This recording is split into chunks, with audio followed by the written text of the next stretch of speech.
Le mie aspettative relative alla Gamescom del 2025 erano ben poche e infatti sono state altrettanto poche le sorprese. Sono stati annunciati tanti videogiochi in arrivo per lo più nel 2026 con qualche rara eccezione. Per chi non la conoscesse, la Gamescom è un evento che si tiene a Colonia tutti gli anni e che riguarda specificatamente la kermesse più commerciale che va appunto dagli editori ai giornalisti e ovviamente anche chi va a presenziare direttamente a Colonia. Evento presentato da Jeff dei Game Awards e da Shox, che forse qualcuno di voi conoscerà perché è cronista di eSports come League of Legends. Bando alle ciance però, ben ritrovati, ben ritrovate, Tiranno Matto qui, oggi in un episodio speciale della mia rubrica news, appunto tutto incentrato su ciò che più mi ha colpito durante la Gamescom 2025. Andiamo dritto al sodo.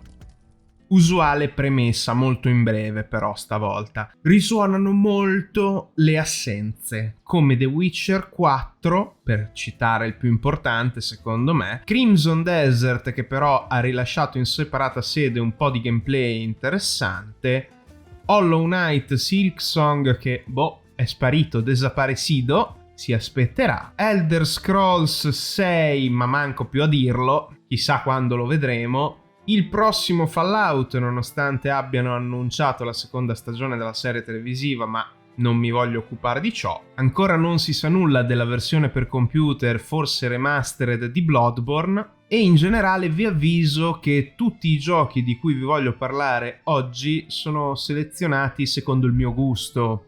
Pare quasi scontato doverlo dire, però è meglio sottolinearlo. Io non sono un grande amante di sparatutto e horror, per esempio, quindi quei titoli non li ho neanche presi in considerazione. Voglio presentare per categorie ciò che più mi ha colpito e sorpreso, partendo dai videogiochi AAA, quelli che dovrebbero lasciare di più il segno, giusto? Non sono stati tanti purtroppo i AAA a lasciare il segno, perlomeno a livello soggettivo. Il titolo che più mi ha colpito subito è stato Lords of the Fallen 2, il sequel di un Souls-like molto dibattuto ma che a me personalmente è piaciuto parecchio. È proprio metal come piace a me. Oltre che tanto di cappello per aver comprato i diritti di diverse song degli Iron Maiden, quindi va bene così.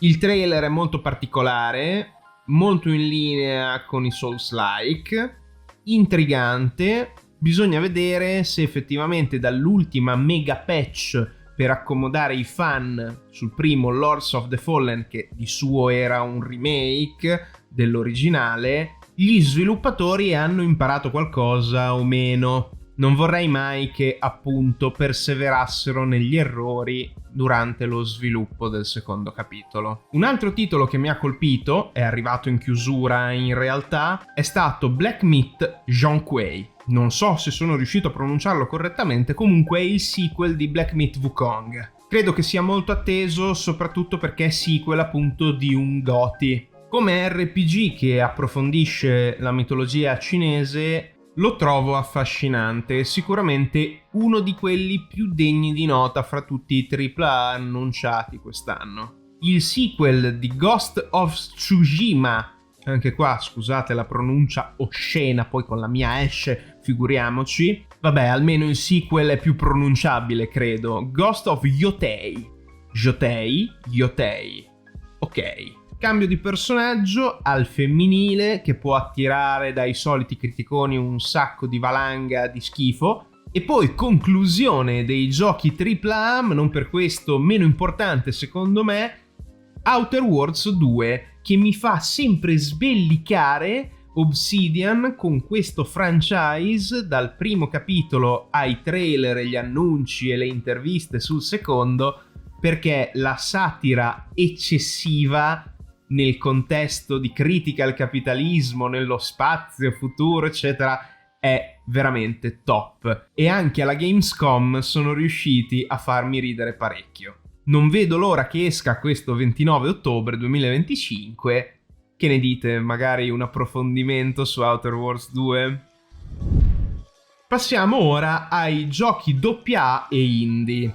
E voglio partire in maniera scontata, perché se seguite il mio canale già avrete capito di cosa io sto per parlare. Lo accennerò e basta, perché potete recuperare il video su Dawn of War 4, titolone di Warhammer 40.000, la mia infanzia, il mio escapismo da miniaturista, fan, lettore e quasi lore master.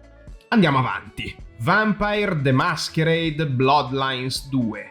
Il 21 ottobre finalmente arriva, non il 21 ottobre del 2026 o 27, ma di quest'anno. È incredibile perché questo gioco lo aspetto da eoni e non si sapeva più nulla. The World of Darkness è un universo molto cupo, grimdark, che a suo modo in vastità e complessità s'assomiglia parecchio a Warhammer, però con i vampiri e altre creature dalla mitologia abramica e non solo, anche pagana.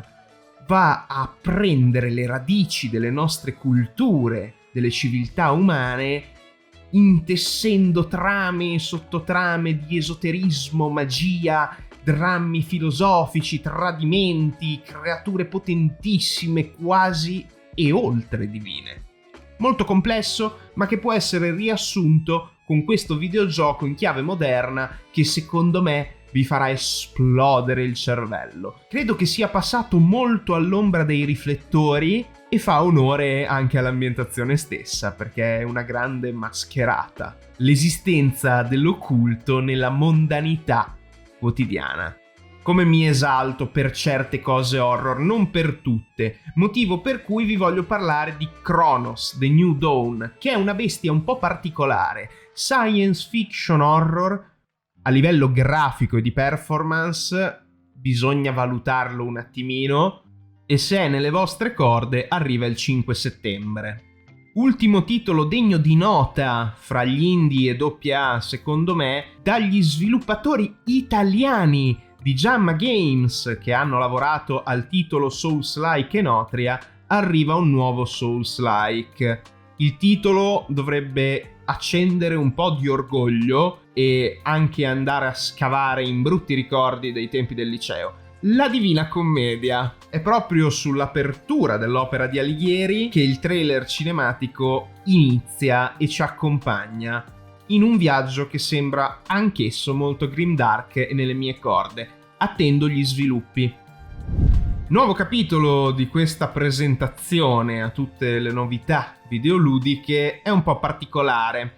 Voglio trattare della fine, secondo me, e non solo, della cosiddetta console war, però dal punto di vista di un PC user che non tocca una PlayStation da tantissimi anni e non ha mai avuto un Xbox. A quanto pare, manco farlo apposta, questa console war vede vincitrice Sony con la PlayStation, che è riuscita, concedendo alcune esclusive, facendo crollare molte barriere, ad accaparrarsi tantissimi numeri sugli acquisti, vendendo un sacco di esclusive Xbox, addirittura più di Xbox. Durante questo Gamescom sono stati annunciati alcuni titoli Xbox arrivare su PlayStation, come Indiana Jones. Hanno annunciato anche una collaborazione fra Monster Hunter e Final Fantasy, e Age of Empires 4, con tanto di nuovo DLC, Dynasties of the East, sbarcherà su PlayStation. Ma volete sapere qualcosa che alla Gamescom non è stato annunciato durante la live, ma che è concomitante? È il Divers 2 ha finalmente vinto, arriverà su Xbox con una collaborazione di Halo. Ma magari di ciò ne parlerò in un'altra occasione.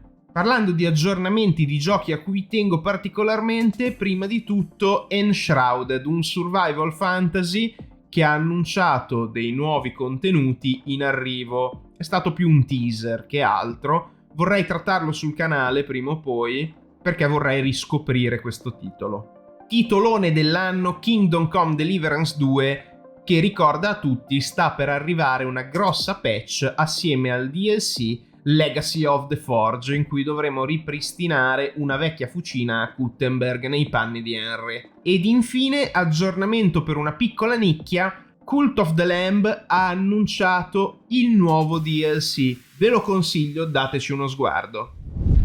La mia conclusione oggi è un po' particolare perché voglio accennarvi un paio di controversie prima di salutarvi. Partendo da uno stupore anche un po' rancoroso che ho provato quando effettivamente è stato annunciato il nuovo classico RPG investigativo Zero Parades. Lo studio di sviluppo è quello di Disco Elysium, ma come alcuni di voi sapranno ci sono state molte controversie con i nuovi proprietari che lo hanno acquisito de facto e de jure, come si suol dire, escludendo i vecchi developer di Disco Elysium. Tant'è che si sono beccati pure un boo fortissimo dal pubblico che, come dicevo, è una kermesse fra editori, sviluppatori, giornalisti, recensori, content creators. È un tema caldo che vorrei approfondire. Non oggi. È stato annunciato anche il preordine di Europa Universalis 5,